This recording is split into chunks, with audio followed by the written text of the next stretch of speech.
दोस्तों, good morning to all of you. अभी तक हमने ये पढ़ा था कि काइनेटिक एनर्जी क्या होती है और काइनेटिक एनर्जी का क्या फार्मूला होता है। तो जब काइनेटिक एनर्जी के बारे में पढ़ रहे थे तो हमने फार्मूला निकाला था 1/2 mb-u², जहां पर m हमारा मास था, v final velocity, u initial velocity थी।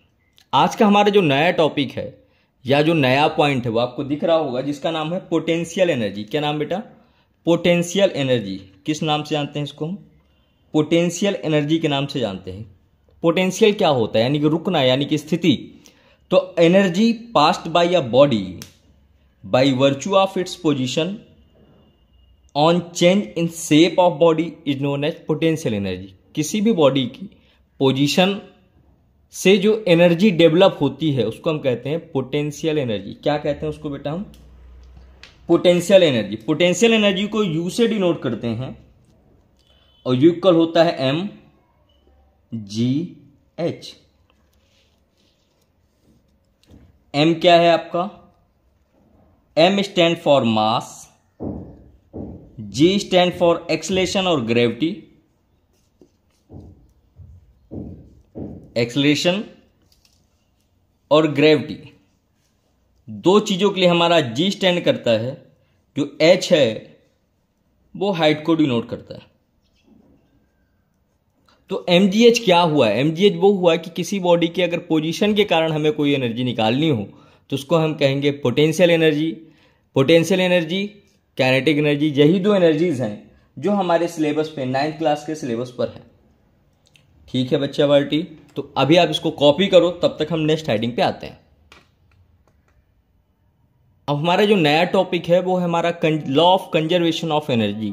Law of conservation of energy क्या होता है, क्या कहते हैं? Law of conservation energy basically ये है कि energy neither be created, energy को हम क्रिएट नहीं कर सकते हैं, नॉर बी डिस्ट्रॉय, इसको हम डिस्ट्रॉय भी नहीं कर सकते हैं। मतलब एनर्जी को ना ही हम क्रिएट कर सकते हैं ना ही डिस्ट्रॉय कर सकते हैं। तो क्या कर सकते हैं? ये केवल एक ऐसी चीज है जो एक फॉर्म से दूसरे form, it can be change from one form to another form, ये एक फॉर्म से दूसरे फॉर्म में केवल चेंज हो सकती है। तो energy neither be created nor be destroy, it can be only change from one form to another form. Like that next topic की अगर बात करें तो उसका नाम है हमारा पावर। पावर, पावर के बारे में आपने बहुत कुछ जाना होगा। पावर क्या होता है, पावर कैसे काम करता है, क्या क्या चीजें होती हैं।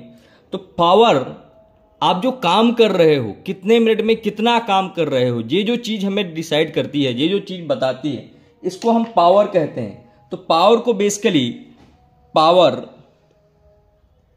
क्योंकि काम करने के रेट को बताता है, तो इसको हम वर्क अपॉन टाइम लिख सकते हैं। क्या बेटा? वर्क मतलब हमारा काम और टाइम मतलब ये। तो हमने कितना काम किया, कैसे काम किया, ये जो चीज है ये हमारा पावर होती है। तो पावर कैसे डिफाइन करेंगे? Power is defined as the rate of doing work. क्या होता है power? Power is defined as the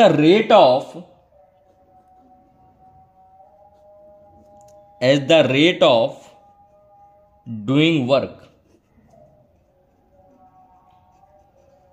power क्या हुआ? रेट ऑफ डूइंग वर्क जो होता है उसको हम पावर कहते हैं।